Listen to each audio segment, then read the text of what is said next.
Pag-usapan po natin ngayon is about love. Ayan, sakto-sakto, no? Talagang pinag-meet ni Lord yung Bible reading and then yung message of God this morning. And we will talk about yung sa specific kind of love. Kasi yung love hindi lang basta love.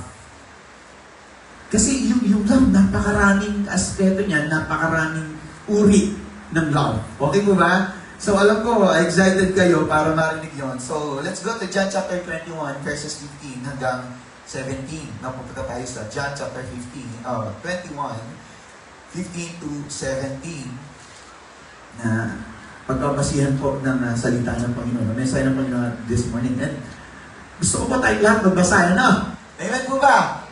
Kung gaano ka kalakas sumigaw sa mga anak mo kapag magang-maga, ganun ka magbasa. Tama mo ba? Para magising kasi yung katabi mo natutulog. Okay? Hindi ikaw, ha? Yung katabi mo inaantok. Okay po ba? So tayo po lahat ay magbasa. 1, 2, 3, read!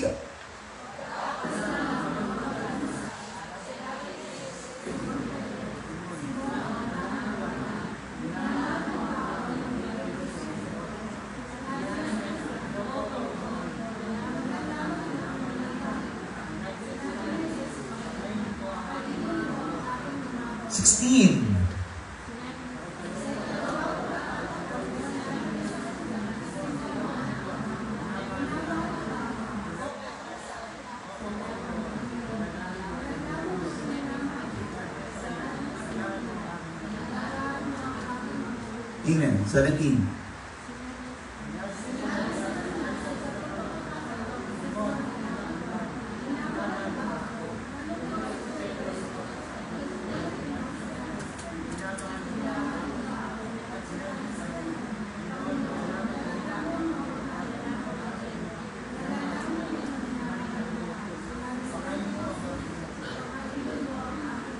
Amen. Tayo mula na yung mga nanalangin. Dakilang Diyos, makapangyarihan sa lahat. Salamat sa pag-ibig mo sa amin. Salamat sa pagkakataon sa umaga nito ginawang aming panyapak. Father God, this morning, aming pinagkakatiwala ang gawain sa umaga nito, Panginoon, lalo na sa bahagi ng iyong mensahe. Dalahan ko, Diyos, ikaw magpahayag sa umaga nito.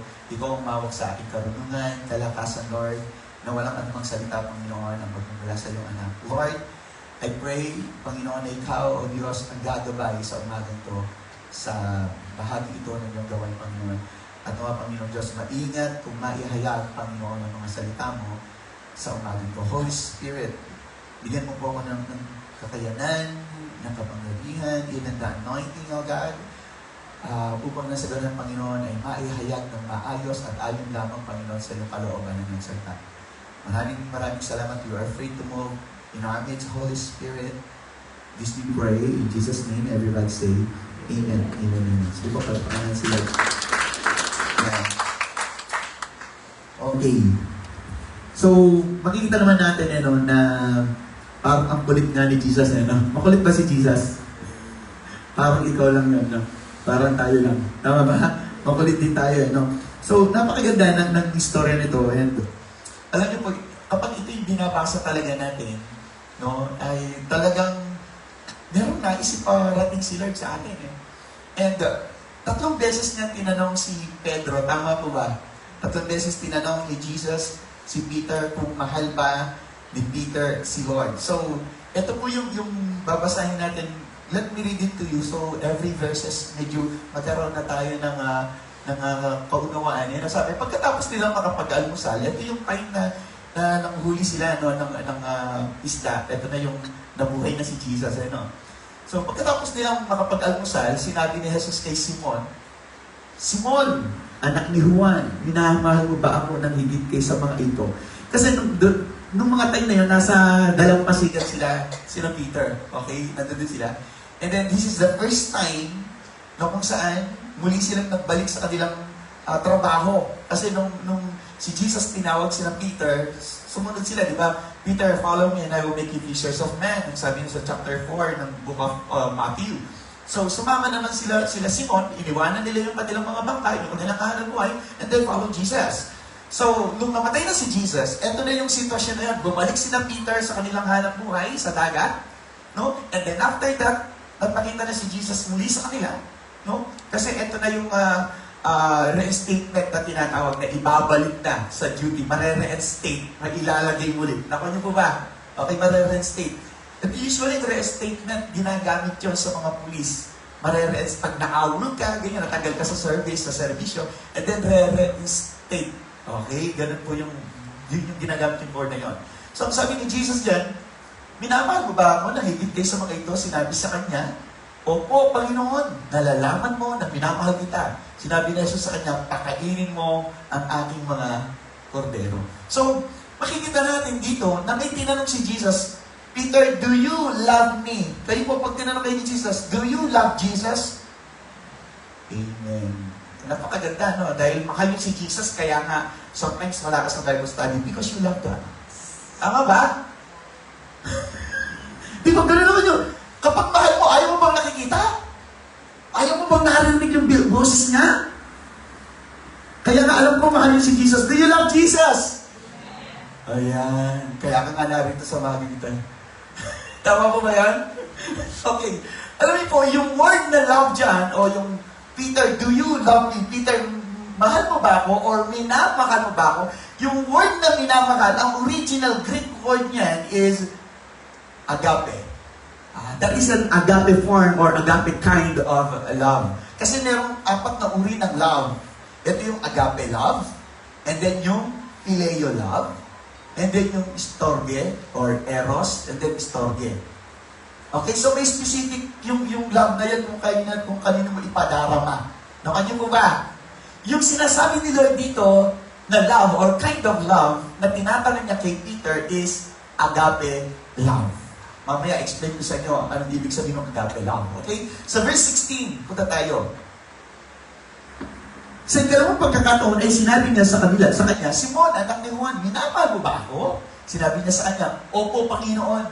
Nalalaman mo na minamahal kita. Sinabi niya sa kanya, alagaan mo ang aking mga tupa. Sabi niya. So, again, may tinanong si Lord, minamahal mo ba ako? Same Greek word, yung ginamit ni Lord dyan. Same kind of love. What kind of love? Agape love. Okay. So, punta tayo sa verse 17.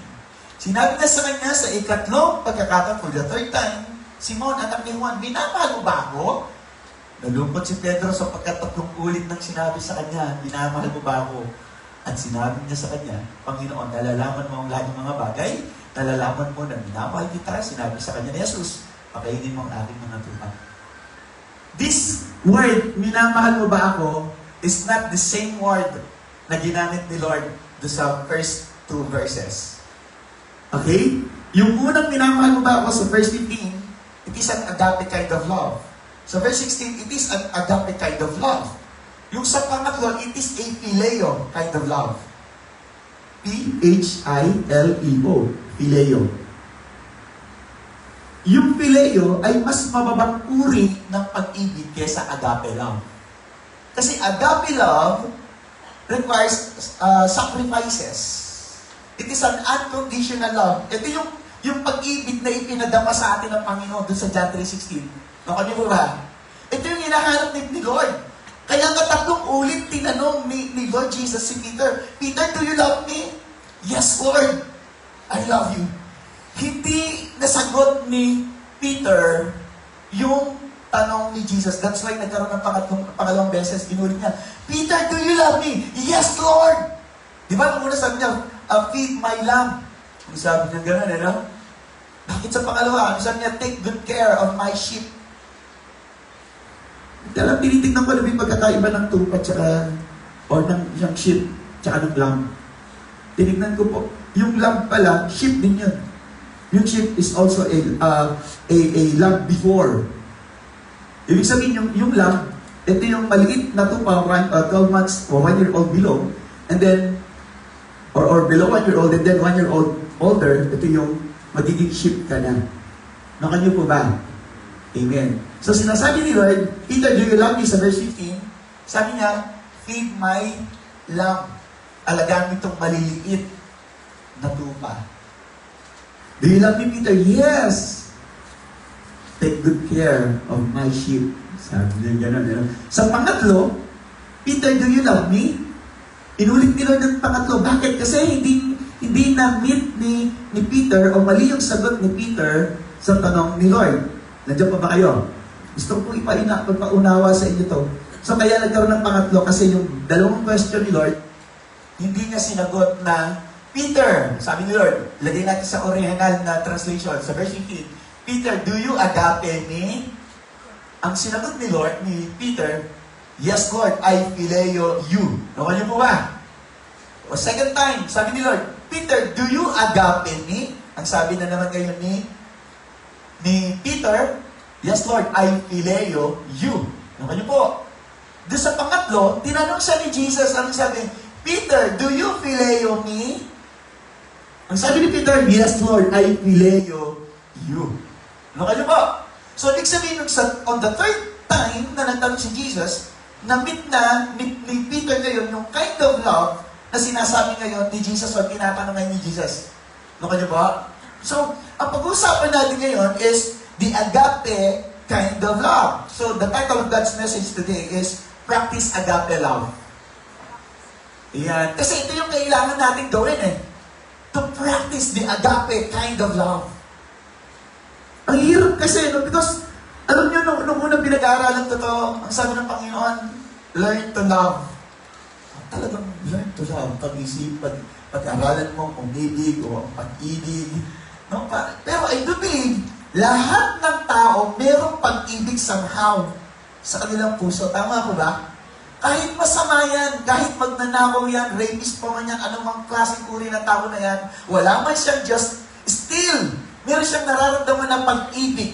But because hindi katulad ng pag-ibig na nire-require ni Lord, yung meron yung tao na to, but I do believe, lahat ng tao ay may pag-ibig kahit sabihin niyo pa yung kapitbahay niya, pinakamasama o suplado, still, nagmamahal yun. Tama po ba? So, ang sabi nga lang ni Lord is that lahat tayo ay may pag-ibig na dito But the problem is this, hindi natin pinapractice. Laman niyo po ba? Are you there? So, ibig sabihin, may love na nanantar yan No? Nandiyan na sa puso natin. All we have to do is to practice it. I-practice natin, put it into practice. At ipapractice natin, ang ipapractice natin is yung agape love na tinutukoy ni Jesus. Because ito yung gusto ng Diyos yung agape kind of love na ating isa sa pamuhay or ipapractice. Sa Matthew chapter 26, verse 31 to 35, ito po yung sinasabi. Kasi magtataka tayo, bakit si Peter yung kinausap ng Panginoon? Because it is the same Peter na kung saan itinatuan ng Diyos. Itinatuan niya si Lord Jesus. Sabi niya, pagkatapos ay sinabi niya sa kanila, kayong lahat ay tatalikod dahil sa akin, sa ito, sapat nasusulat, sasaktan ko ang pastol, that is Jesus, at ang mga tupa ng kawan ay magkakawatakotan. Si Jesus yun, kapag siya yung sasaktan na, papatayin na, o ipapapatayin, o mamamatay, and then, sila magkakahiwalay. Verse 32, ano sabi niya? Subalit, matapos na ako'y maibangon na, ay mauna ako sa inyo sa Galilea. Verse 33. Ngunit sumagot si Pedro at sinabi sa kanya, kung ang lahat man ay tumalikod dahil sa iyo, ako, kailanman ay hindi tatalikod. Ang sabi ni Peter, napakagandang pakinggan na parang yung loyalty ni Peter na kay Lord Jesus. And then suddenly, makikita natin sa 34, anong sabi ka nun? Sinabi ni Jesus sa kanya, katotohanan sinasabi ko sa iyo, sa gabi ito, bago tumilaw ang manok, ay ipagkakailan mo ako ng 3 ulit din. Imagine that, 3 times tinanong ni Jesus si Peter, and 3 times naman si Peter dininay niya si Jesus. Okay? So, punta tayo 35. Anong sabi? Sinabi sa kanya ni Pedro, kahit kailangan akong mamatay na kasama mo, ay hindi kita ipagkakailan. Gayun din ang sinabi ng lahat ng mga halagan. Pero makikita natin sa story, si Peter talaga, as we continue reading, makikita natin sa Matthew chapter 26, na talagang 3 times pinagkaila talaga nitong si Peter, ang ating Panginoong Jesus, after the agape love has been introduced to him, kay Peter, nung naipadama o naipakita, naipakilala yung agape love kay Peter, and yet, hindi niya na-practice sa kanyang buhay, Kaya nga pinaalalahanan siya ng ating Panginoon sa John chapter 21, Peter, 3 times, no, tinanong siya if Peter love God or love Jesus. Okay? Alam niyo po that agape love is the highest form of Christian love. Naniniwala ba kayo doon? Yung agape love is the highest form na maipapahayag ng isang Kristiyano. Okay, ito yung gusto-gusto ng Panginoon eh. Yung agape love. This is the same love na ipinadama sa atin ng Panginoon. Yung agape love. Makanya po ba? Kasi nararamdaman ng Panginoon yung agape love kesa phileo love. Okay. Sa Christian context, agape refers to the highest form of love. Ang sabi ganun. It characterized by selfless, unconditional, and sacrificial love. So, ibig sabihin, ito daw yung nilalaman ng agape love. Full of sacrifices. Sabi mo, full of sacrifices. It is unconditional. No, na kung saan, basta, mahal kita. Yun ang bottom line doon. Regardless of your position, regardless kung ano yung mga nangyari sa inyo before, regardless kung ano yung mga kakulangan, kawalan, still, ang Panginoon kasi, ipinadaman niya yung agape love. At walang mabigat na dahilan, no?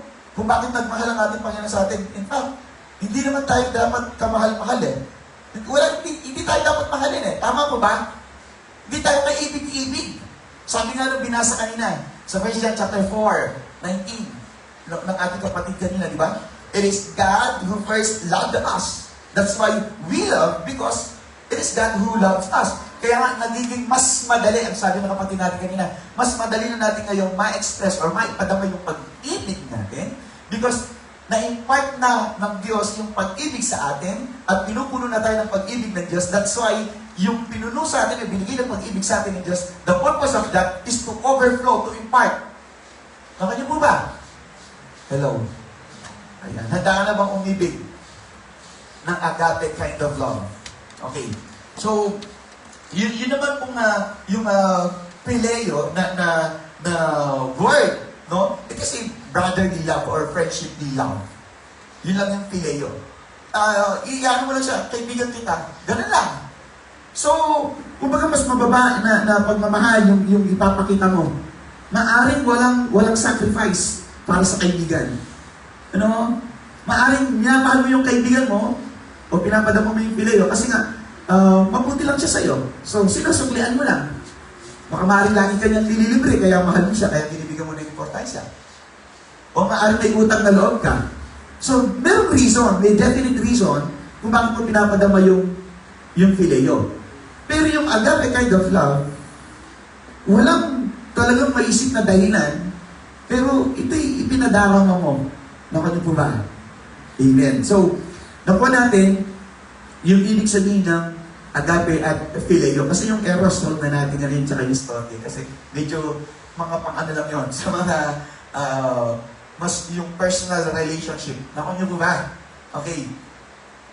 Ngayon, there are things for us to understand about agape love.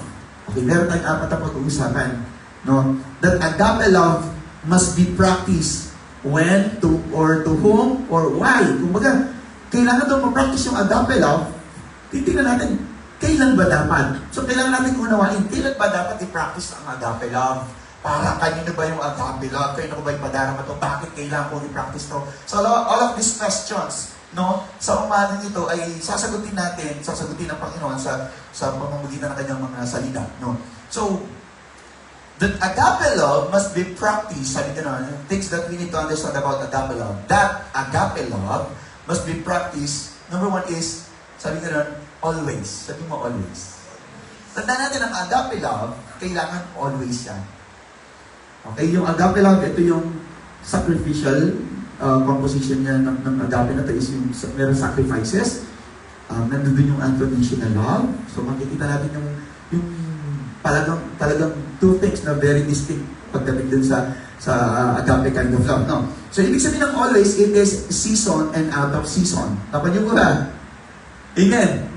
So yung agape love, ipapractice natin yan, hindi lang sa every Christmas lang. Di ba usually yung mga tao doon, very seasonal lang sila. Yung agape kind of love na parang magre-regaloan ka, kahit hindi ka naman niya ka-close. Nag-away kayo dati, and then pag Christmas, doon lang kayo magbibigay ng regalo.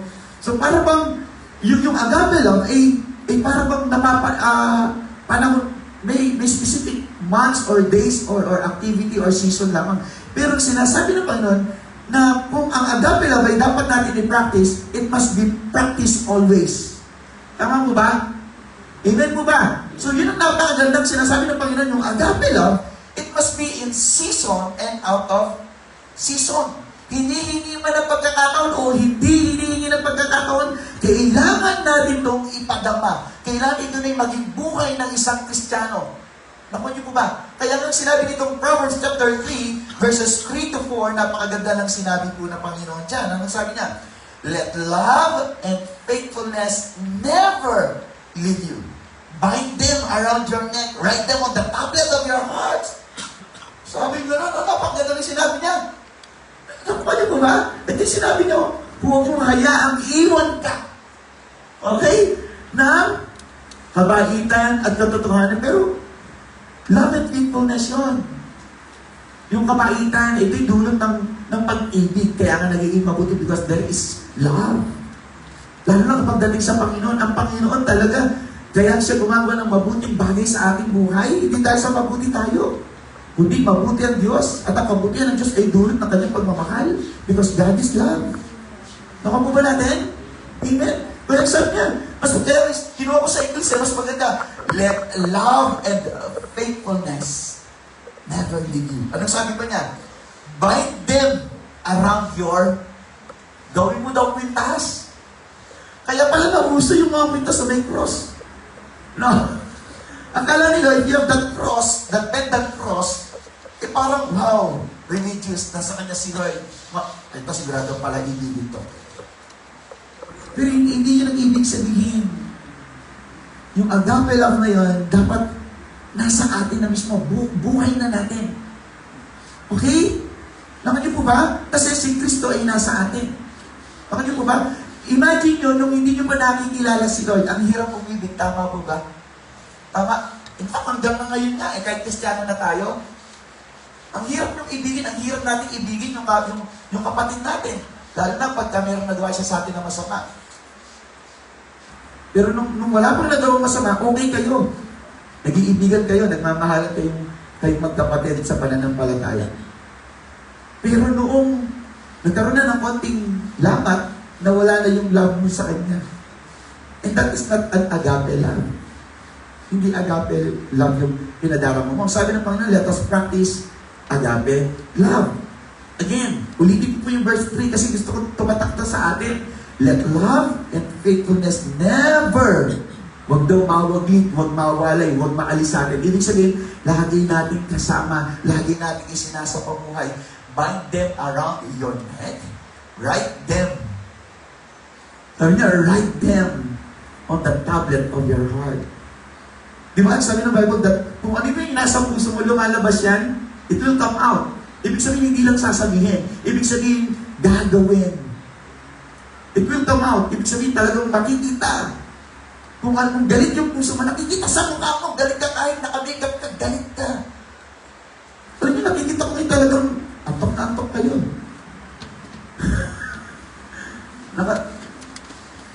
Ganyan, o. Di ko alam kung na-amaze kayo sa akin. Pero matagal na ako nakikita eh. Hanggang ngayon pa rin ba? Nasisyak pa rin ba kayo? Hello? Okay. So, napakaganda lang na ang sinasabi ng Bible is that we need or we must practice agape love always. Ang ibig sabihin in season and out of season. Amen po ba? Kaya ba natin yon? Kaya ba natin? Kailan yung balak simulan? Is this the season of love? Amen, tama? Amen po ba? Hindi February yung season of love. Hindi December season of giving. Hindi season ng yung April is season of penitent.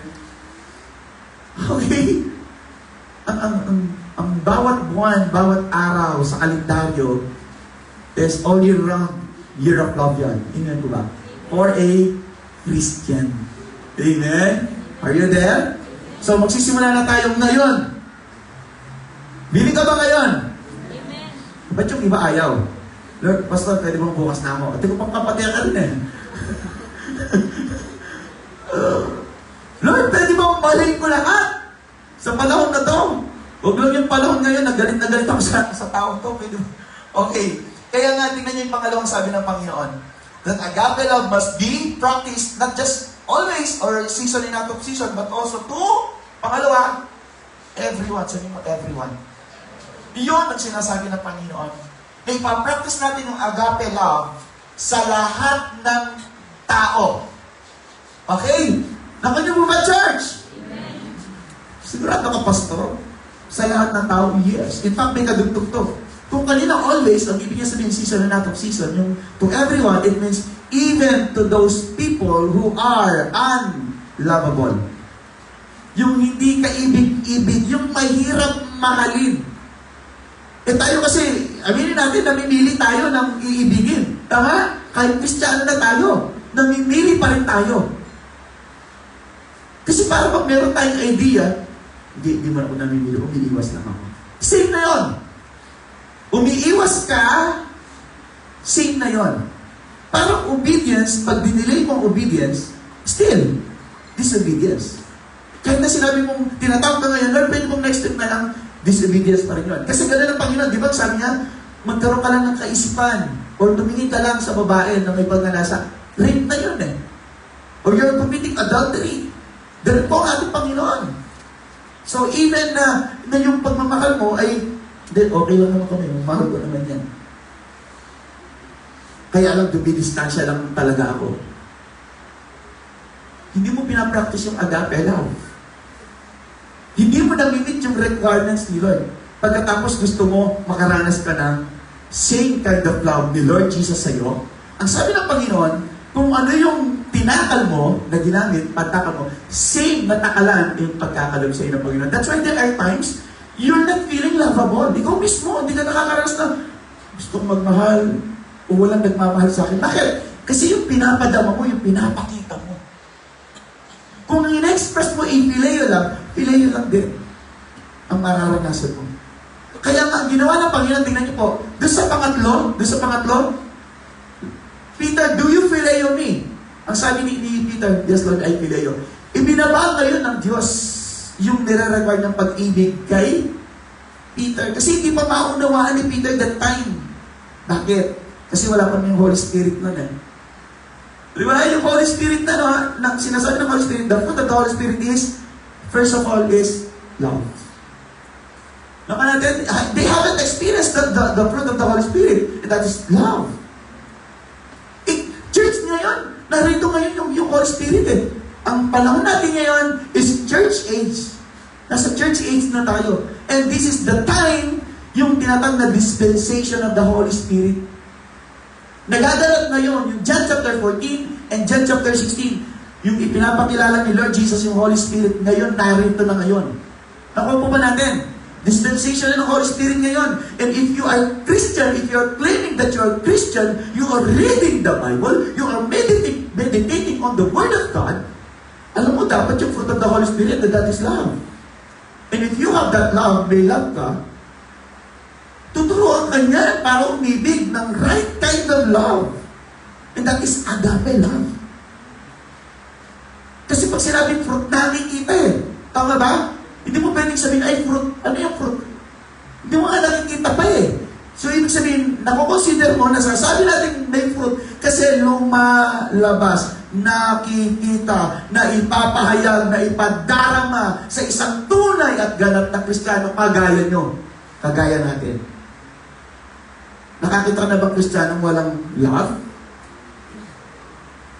Nakakita ka na ba ng Kristiyano na umaalis, lumalayo sa kapwa niyang Kristiyano at ipinadarama niya lang ang kanyang agape love sa mangilan-ilan? Church, do not expect na kung ikaw ay nanimili lang ng iibigin, do not expect na mapapasalangit ka. Sinasabi ko na po sa inyo, do not expect na meron kang iniiwasan, may iniilagang ka, And then expect mo nasa langit ka. No! Sinasabi ko po sa inyo to. Ito yung sinasabi ng Bible. Hindi ko po ito sinasabi. Ito yung sinasabi ng Bible. In fact, ang sabi nga ng Panginoon, tingnan natin, Matthew chapter 5, 43 to 8 to 48. Anong sinasabi doon? Tingnan natin. No? Matthew chapter 5, 43. Anong sabi dyan? Napakaganda ng sinasabi ng Panginoon. Narinig nyo na sinabi, ibigin mo ang iyong kapwa at kapuotan mo ang iyong kaway. Sabi ganun. Pero tingnan sinabi ng Panginoon, ngunit, sinasabi ko sa inyo. Ang sabi ganun, ibigin ninyo ang inyong mga, tingnan nyo ang sabi niya, mga, ibig sabihin plural. Alam ng Diyos, marami kayong kaaway, marami tayong kaaway. Ilan yung kaaway nyo? Marami, di ba? Sabi ng Panginoon, ibigin ninyo ang inyong mga kaaway. At, anong sabi? Idalangin sila. Ganun yung ginawa ng ating kapatid kanina. She prayed. Nanalangin siya. Naku po ba? Panalangin nyo or dinangin ninyo ang umuusik sa inyo. Go, ano pa tayo? 45, ano sabi niya? Upang kayo'y maging mga anak ng inyong ama na nasa langit. So, ibig sabihin, kung mamahalin mo yung kaaway mo, yung umuusig sa'yo, idinalangin mo siya, minahal mo, makakasama ka sa langit. Pero pag hindi, church, pag hindi, kasi tinatreasure mo nga, nandiyan, inaalagaan mo yung, ayaw mong ibigin itong tao na to. Di ba? Asar na asar ka sa kanya. Sarap kaya ano, no? Yung asar na asar ka sa tao na to. Imagine mo, habang naaasar ka, siya naman, hindi niya alam na naaasar ka. Nag-enjoy naman siya. Habang napipikon ka, habang ikaw ay papangit kasi asar na asar ka na. Mahalin mo lang yung pangalan niya, nag-uuramentado ka. Imagine mo, yung galing yung buhay mo. Gusto niyo po ba ganun? Gusto niyo ba, hindi ka ba mapagod, mabuhay na nakasimangot? Di mo ba pwedeng maging masaya man lang, pamisa-misa? Hanggang pag natikman mo na yung maging masaya, nakabunot na yung tinig, napakagaan na. Does it help you? Nakakatulong ba yung pagiging masungit? Nakakatulong ba yung pagkakaroon ng maraming kaaway? Siguro gusto niyo lang maging kaaway, yung mga tao mapangutang. Ipati ka diyan, kasi lumapit ka kala. Kasi kung yung mapanutang na to, close kayo, Mars. Gagamitin niya pagiging kumpare niya. Di ba? So, sinabi, sapagkat pinasisikat niya ang kanyang araw sa, sabi ni Lord, masasama at mabubuti. At nagpapaulan sa mga matuwid at sa mga di matuwid. Sabi ng Panginoon, ang Panginoon pinapadaman niya lahat yan. Hindi siya namili. That's why, ang sabi ng John 3:16, sapagkat gayon na lamang ang pag-ibig ng Diyos sa sanlibutan. And we are part of that sanlibutan. Pag sinabing sanlibutan, makasalanan. We are part of that. Bahagi tayo doon. Tama mo ba? When we were still sinners, Christ died for us. Ang sabi sa Romans chapter 5. Nung tayo masasama, nung tayo makasalanan, ang Diyos ay namatay para sa ang kanyang anak ay namatay, si Jesus ay namatay para sa atin. Nung tayo makasasalanan, nung tayo mahihina. Hindi siya namili, dito lang ako mamamatay para kay brother ganito, para dito sa tao na dito ang mamamatay para sa kanya. No! Yung pinadama ng Diyos na pag-ibig para sa lahat yun. Hindi siya namili. And God is also expecting, or nag-expect din ng Panginoon, na same, ipapadama natin yung pag-ibig niya. Kasi pag-asa ng mga tao to eh. Yung pag-ibig na nadama natin mula sa Diyos, si Jesus, pag-asa rin ng mga tao eh. Jesus gives you hope. Tama? Binigyan ka niya ng pag-asa. He gave you hope. Binigyan ka niya. Ngayon meron kang kapatid, at di mo ipadama din naman yung hope na yon para sa kanya. Para bang nag-enjoy ka pa, napapahamak siya, nag-enjoy ka, nahihirapan siya, istorya ka niya. Sige, magkasakit ka pa. Ganun ba tayo? Church, Kristiyano ka na. Take note. Diba? Ang kapal siguro ng mukha natin, Kristiyano ko, pero galing ka sa kanya. May mukha ka kayo. O kaya, basta may pag-ibig sa kanya, makanyan mo. Pwede ba yan? Ganun lang yung pag-ibig mo sa kanya? Nakanya mo ba? Okay, tingnan natin, no? Yung tinuturo sa atin, tingnan natin verse 46. Sabi niya, sapagkat kung umiibig kayo sa mga umiibig lamang sa inyo, maganda, no? Anong gantimpala meron kayo? Tingnan nyo po. Kung iibigin mo lang itong tao na to, no? Kung iibig sa'yo, kung bibigyan mo ng papapahalaga itong tao na to na nagbibigay papapahalaga sa'yo, anong katipala meron? Hello? Are you there? May mga tao ginagamit nila itong verse na to na out of context. Basta't ako, sabi gano'n, mahal ko siya. Sa ako, okay lang ako sa ganito. Sa panahon ng tao, yes, siguro, nabibigyan ka niya ng papuri. Pero paano sa harapan ng Panginoon? Because God requires to practice agape love to everyone. Sabi ng Panginoon, i-practice mo agape love sa lahat ng tao. Amen po ba? Ayun din. Pagkamanalan nyo, meron talagang mga tao nakakabuisit talaga. Sa totoo lang. Pero aminin natin, hindi mo pwedeng iwasan yan. Lalo na kung yung toxic na yan, nasa loob ng pamamahay mo. Eh kung yung toxic na yan, tatay mo, paano yun? Ang hirap nun ha? Toxic yung asawa mo. Hello? Pero alam nyo, kung bakit kami toxic na asawa, ikaw rin may kasalanan niya, pinili mo yun eh. Tayo rin nagbigay lang. Kasi pastor, balang magkento to. Nung una kasi, di siya toxic eh. Ngayon na siya naging toxic. Okay? So tingnan natin. Hindi ba kayo din ang ginagawa maging ng mga maniningil ng buwis? Ibig sabihin maniningil ng buwis, considered as sinners. Di ba ganoon din yung ginagawa ng mga makasalanan? Ang sabi gano'n. Pero hindi ginagawa nila eh. So what's the difference? What's the difference? No? If we will just only choose among so many people na ito ibigin ko, ito hindi. Hindi pwedeng gano'n. Hindi pwedeng gano'n. Ang gusto ng Panginoon, yung pag-ibig na meron tayo na nais na Panginoon nakita sa atin, ay maiparamdam, maipadama sa lahat ng uri ng tao. That's why kung titingnan natin sulat ni Book of John, this is chapter 21, sabi niya, feed my lambs. Lambs, mababa. 1-year-old, pababa. Kahit sa mga baby lang, ipadama mo yun. Diyan bubukal kadayan yung tanganak. Diba? Imagine mo, sabi ko nga sa inyo, binitbit ng nanay for 9 months, tapos kahawig ng tatay. Hindi ka ba magagalit doon? Siya yung kamukha, ikaw yung nagdala ng 9 months. Pilit mo naman kumukuha ka na nga ng picture ni Aga Mulak para maging kamukha niya. Pero malakas pa rin yung lahi ng tatay, naging kamukha pa rin niya, di ba? Ang hirap nun, no? So, tingnan natin. 47, anong sabi niya? At kung mga kapatid lamang ninyo ang inyong binabati. O, take note ha, dito sa mga palabati dito, ang dami kasi mga palabati dito eh. At di ba, experience ko ito, meron tayong bagong member pumapasok. Palabati kayo eh. Pero pag kachok ka niya, stop! Pabeso-beso pa. Pero pagkabago, sabi ng Bible, at kung mga kapatid lamang ninyo yung binabati, anong ginagawa ninyo na higit kaysa, iba. Ano daw yung mas more than that you're doing compared to others? Mas higit ka ba? Hello? Alam niyo, lagi sinasabi ng Panginoon, no? Bagamat itong tao na to, pag pumasok siya sa church, sa tahanan ng Diyos, sira-sira yung damit, kailangan bigyan natin sila ng importansya. Sabi ng Panginoon, chapter 35 ng Book of Matthew, kung anong ginawa niyo sa pinaka-malit na to, baka na to, gusto na to, sa aba na to, ginawa niyo sa akin. Okay?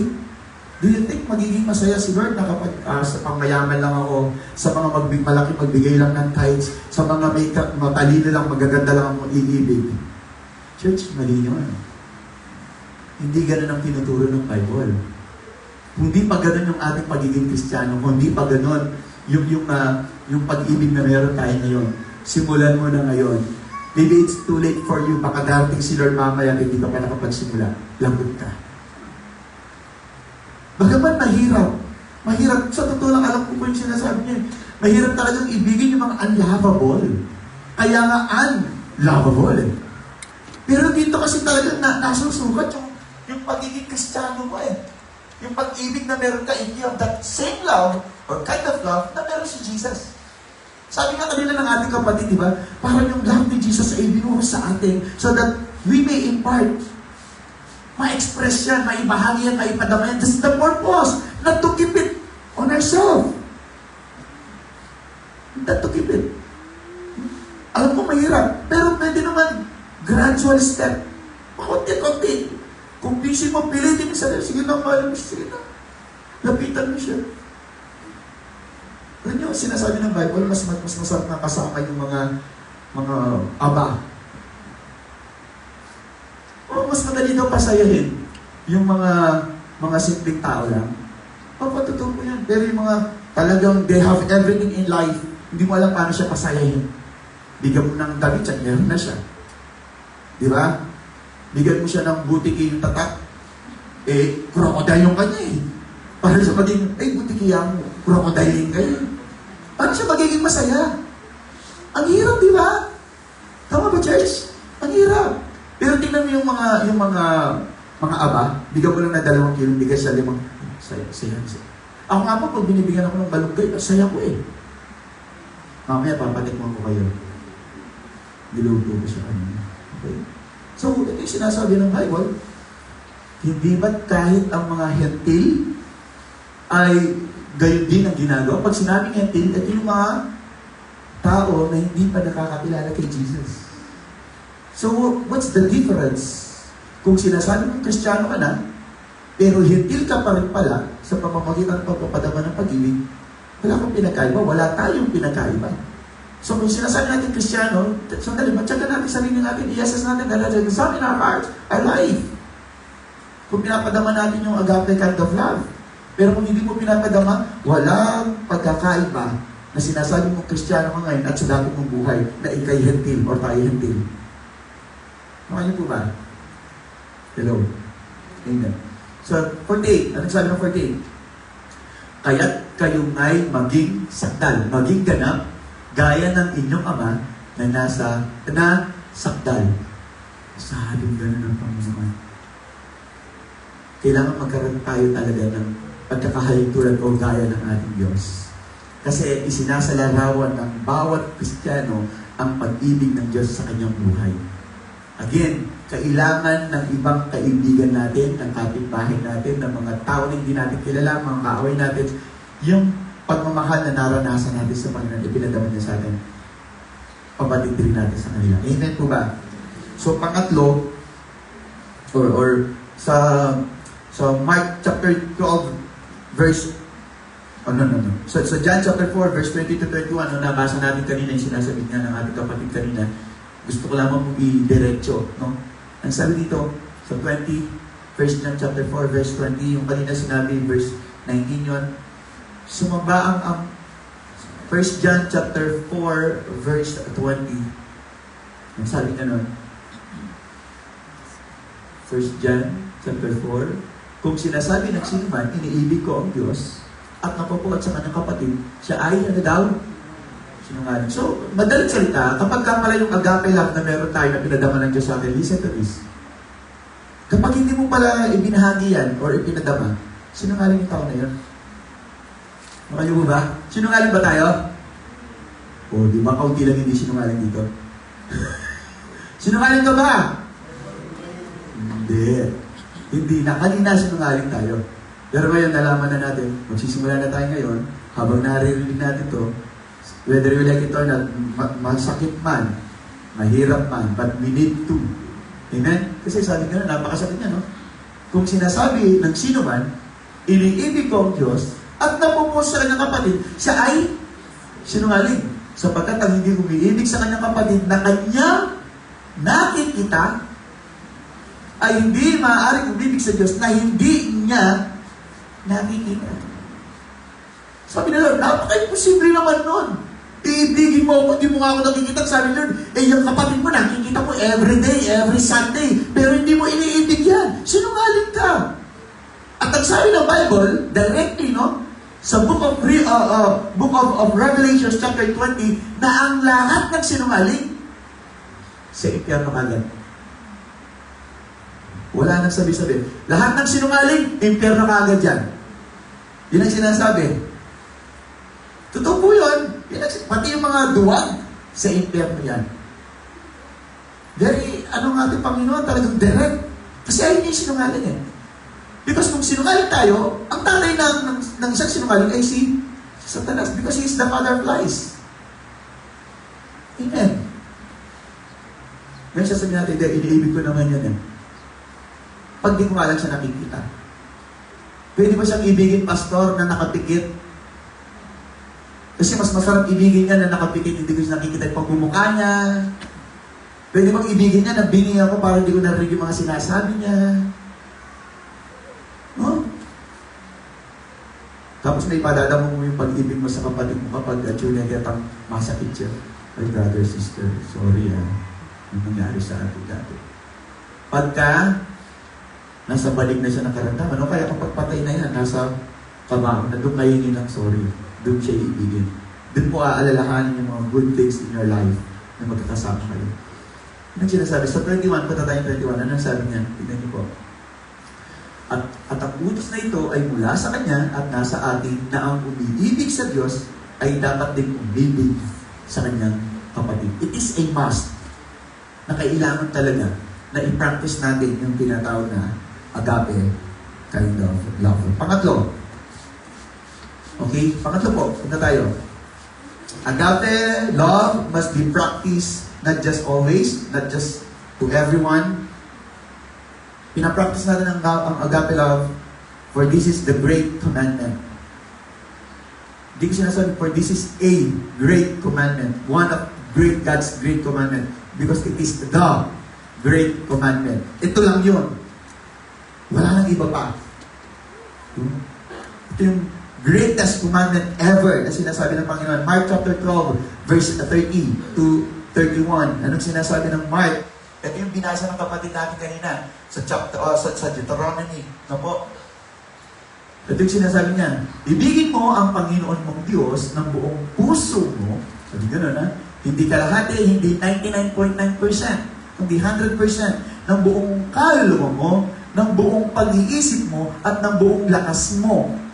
Verse 31, anong sabi niya? Tingnan niyo po. Ang pangalawa ay ito. So bahagi ng great commandment or greatest commandment ever, eh hindi lang yung verse 30, kundi baging 31, because hindi natin ito pwede paghiwalayin.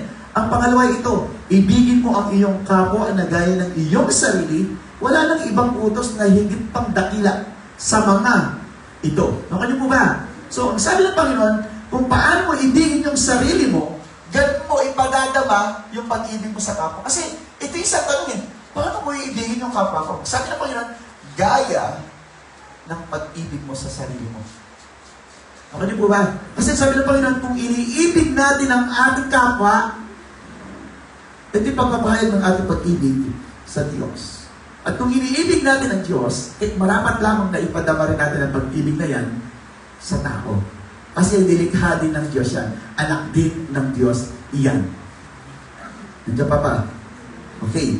Tingnan niyo po yung 1 Corinthians 13:13. Yan. Pag may narinig kayong mga topya, huwag niyo pong itataya. Ano po? 1 Corinthians 13:13. Anong sabi niya? Napakaganda rin sinasabi dito. At ngayon ay nananatili ang tatlong ito, ang pananampalataya, pag-asa at pag-ibig. Ngunit, ang pinakadakila, the greatest, ngunit ang pinakadakila sa mga ito ay ang pag-ibig. So imagine mo, because you are imparting, you are practicing the agape kind of love, you are doing the greatest commandment. Hello? At saka pa ba? Alam niyo, yung greatest commandment, pag pinadama mo daw yung pag-ibig, yung agape love. Kahit nag-giver ka, yung mahilig kang mamigay, na kung saan kaya alam naman nagbibigay, sabihin na natin, let's say sobra-sobra. Hindi naman kasi na nasusukat yung pag-ibig Pero tandaan natin that we cannot love without giving. But we can give without love.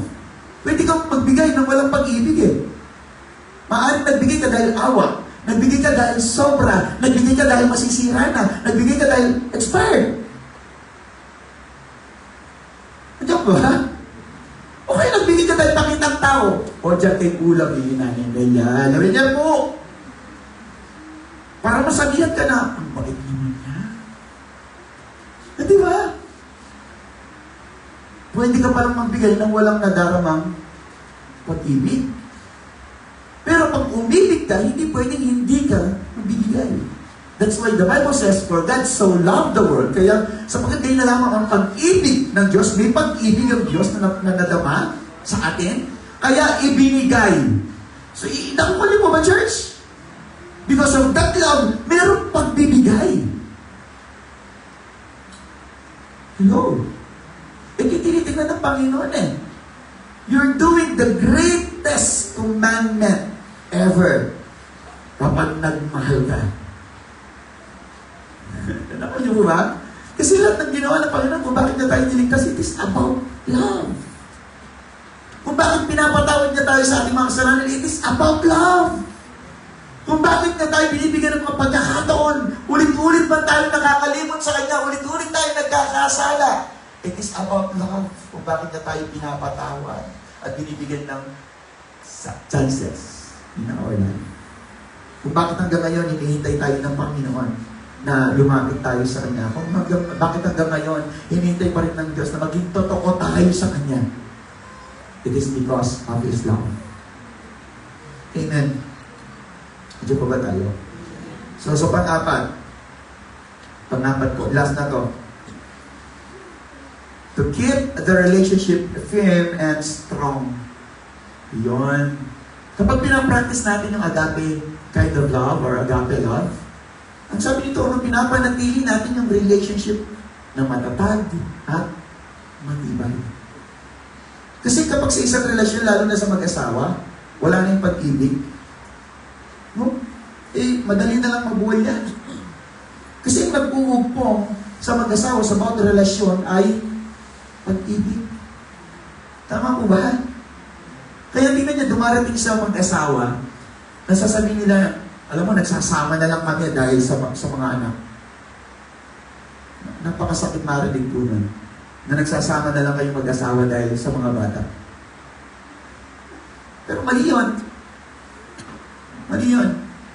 Kung magsasama kayo, dahil hindi ang dahilan, hindi ang pag-ibig, huwag na kayo magsama. Kasi ang Panginoon, pinagsama niya ang babae at lalaki because of love. Ito yung nagbibigkis, ito yung nagbubukad. Tama ba? That's the reason why. Love connects. Hindi na nagpo-connecta.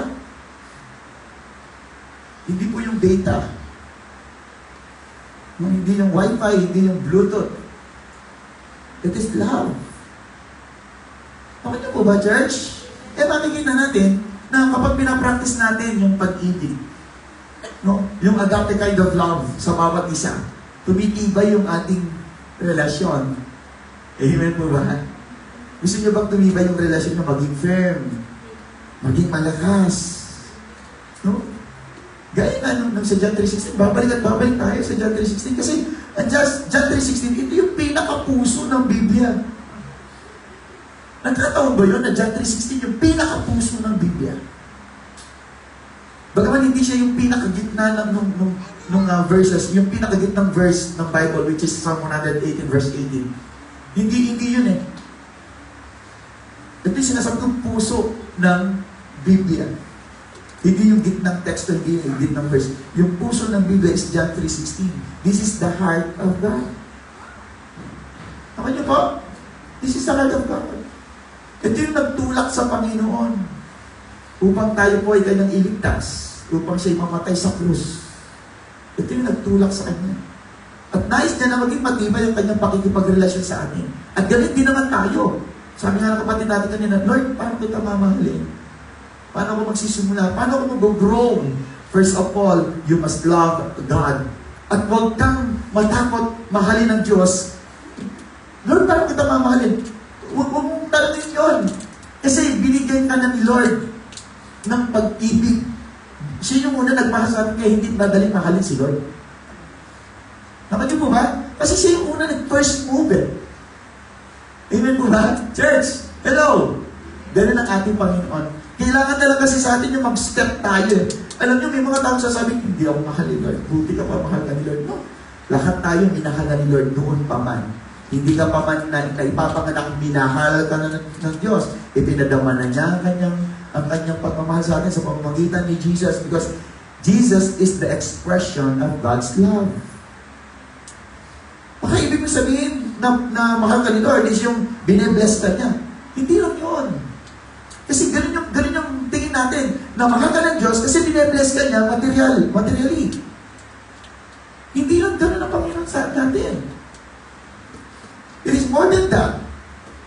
Yung peace of mind, kaya ka may peace of mind kasi mahal ka ng Panginoon. Ano po ba? Ito yung dulot ng Panginoon, hindi lang para bless ka niya financial. But of course, ang gusto ng Panginoon, pinapadama niya kanyang pag-ibig in all aspect of our lives. Sa lahat ng aspeto ng ating buhay. Napakaganda ng sinasabi ng Panginoon because the love of God never fails. Kaya nga, it is firm, it is strong.